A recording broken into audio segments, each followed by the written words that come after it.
10 years. That's how long gamers had to wait in between major skateboard title releases after EA up and left the park following the release of Skate 3 in 2010.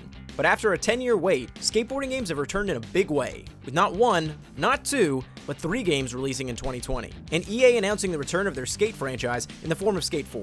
But if the golden age of skateboarding video games has finally returned for a second session, who's going to come out on top? Much like a skater riding back and forth in a halfpipe, gamers seem to switch back and forth on the idea of what they want from their skateboarding games. Let's start from the beginning. Well, at least from the beginning of when skateboarding games fully went mainstream. Sorry, Skate or Die. When the Tony Hawk franchise first emerged in 1999, they established an arcade formula that gamers immediately took to, with a focus on large combos, huge gaps, and wacky special moves. But after 9 versions of the THPS series, fatigue set in and the formula got rather stale. Gamers wanted something new, and they got it in the form of EA Skate. Released in 2007, Skate took a more sim-like approach to skateboarding. The name of the game was finding cool spots, stacking footage, and painstakingly mastering the flick-it controls. No longer were you hitting a late 360 shove it to boneless and connecting with a rally dark slide on top of a set of power lines. No, now it was all about cleanly pulling off a kickflip back tail on a hubba, then landing bolts and rolling away smoothly. Satisfying. Again though, series fatigue set in, as after the release of 3 Skate titles, gamers got a bit tired of that formula as well, and seemingly tired of skateboard games as a whole. At least, that's how major developers and publishers felt. As the Skate series disappeared entirely off the map, and the Tony Hawk series struggled mightily after being handed off to independent developer Robomoto. You know a game sucks when the first line of review is, "Don't play this game!" They meant it. So in the wake of the THPS franchise absolutely eating it with multiple bails, EA going radio silent, and the market beginning to starve for a quality skateboarding game, 2 challengers emerged. Or should I say, 2 indie developers emerged. But they didn't try and step in and replace the Tony Hawk series. No, they wanted to try and Skate's crown for size. Seeing the opportunity to capitalize on skateboarders' missing Skate games, Easy Day Studios introduced Skater XL, and Creature Studios introduced Session. While both titles play quite differently from one another, both have one thing in common. They're almost as difficult to master as real skateboarding. Picking up where EA left off, both Skater XL and Session aim to take Skate's sim-like approach and add in even more nuance and difficulty into their controls. The titles garnered a lot of attention online with their beta versions, and got the skate community excited to finally play a new skateboarding game. But just when it seemed like both games were about to step into the spotlight and perhaps get a little mainstream attention, EA and Activision stepped in and snatched it right back. On May 12th, Tony Hawk 1 and 2 was announced, a fully remastered version of the first THPS games that would not only be faithful to the originals, but also wouldn't suck like the Robomoto games, in part because it was developed by Vicarious Visions, a far larger and more experienced studio that just shown their ability to remaster classics with the release of Crash Bandicoot Insane Trilogy. Then on June 18th, EA announced the long-awaited return of Skate by providing no title, no screenshots, no details, and no release date. But Cuz was there. So where does this leave skateboarding games? Well, Tony Hawk 1 and 2 released to overwhelmingly positive reviews, and even though no one's quite sure of when Skate 4 will arrive, or if it'll even be called that, Skater XL and Session have things covered when it comes to a more realistic approach. For now, there seems to be a skateboarding game for just about everyone. So has the rivalry between arcade and sim games been renewed? Or are people just going to be happy to get skateboarding games back as a whole? We won't really know until Skate 4 hits the shelves, but for now, let's drop in and see which style of game we're currently feeling. All right, it's time to play some Hawk. I got my Beats headphones in, I got my Adidas sweater on, got my Vans on feet, and I'm about to crack a monster. I can't be influenced. I made these choices on my own. Has nothing to do with all the ads in the game. That tastes good, Daniel. Yes, it tastes good. But I'm also gonna take all this stuff off because there's enough advertising in the game that you don't need to see it on me too. All right, so Marissa, you haven't played Tony Hawk Pro Skater before, so we're gonna run through this for you. A little crash course in the history of why people actually care that this game has come back and been remastered. Does that sound good? Listen, yeah, of course. I get why people care. The nostalgia factor for gamers is real. I understand it. I've just only ever played Skate. Well, again, I'm still shocked you've never played it. That's fine, I'll get over it. But, yeah, let's do it. Let's go for the tour. Will you? No, you're right, I won't. Let's get back in. What do I? Okay, so how do I ollie? I mean, how do you ollie? You must know like at least the base controls, right? Oh my god, I've already fallen. Yeah, that I learned in Skater XL, which do not apply here. So, but kick push, because kick push in Skater XL is A. So what's kick push in Tony Hawk? You're just automatically always moving. Yeah, exactly. So, I mean, I kind of miss it now that I've been playing Skater XL. Like, I kind of liked that. All right, we're gonna take you to school and I'm gonna teach you the controls a little bit here. Here is the key to all Tony Hawk games. Outlandish combos.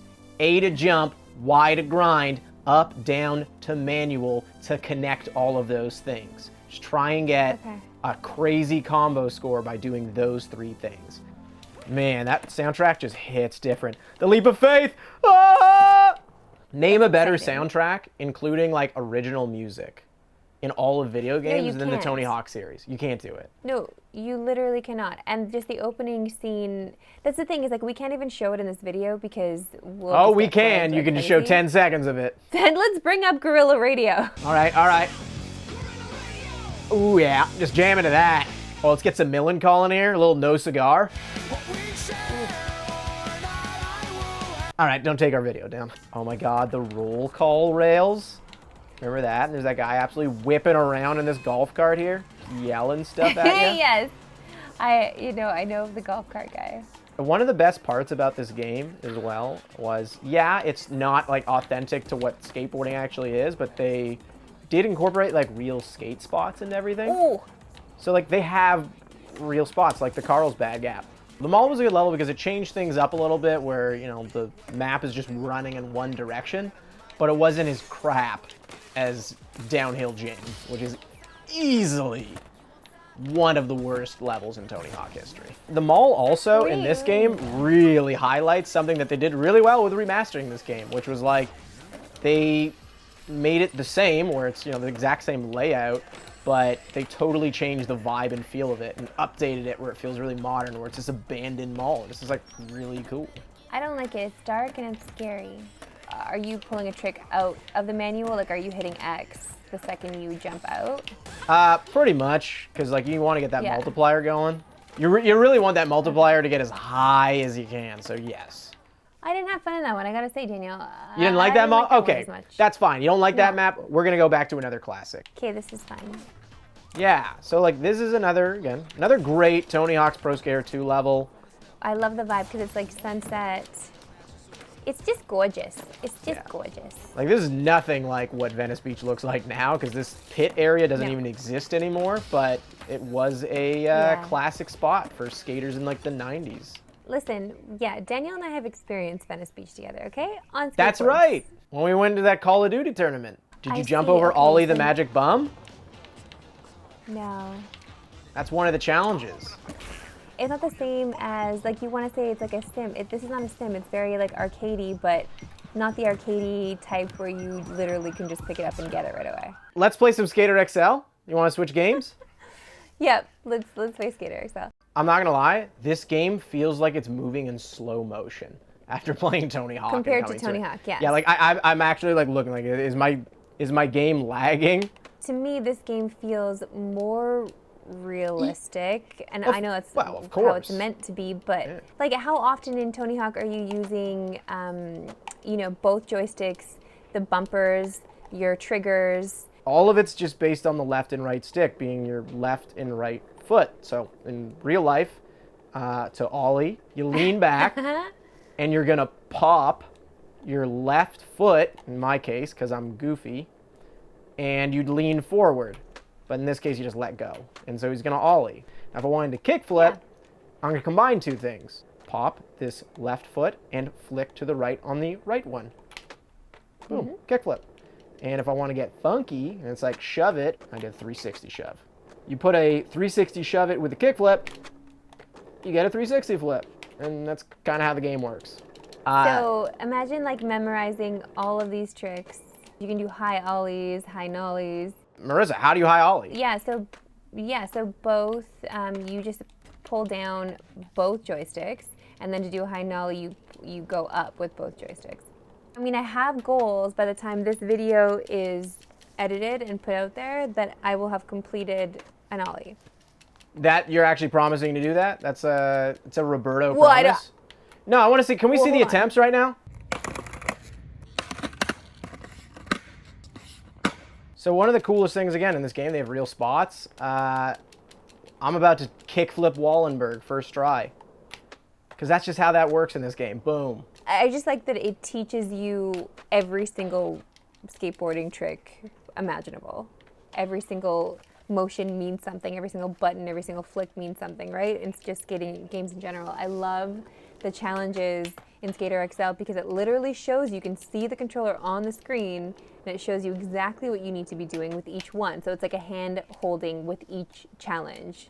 Again, this game is all about providing you with control. It's not about combos and crazy things. The speed at which you flick also affects how the trick looks. So if you want to do like a real lazy looking 3-flip, I can slow the rotation of my left foot and then speed up the rotation of the right. So boom, look how different they'll look from each other.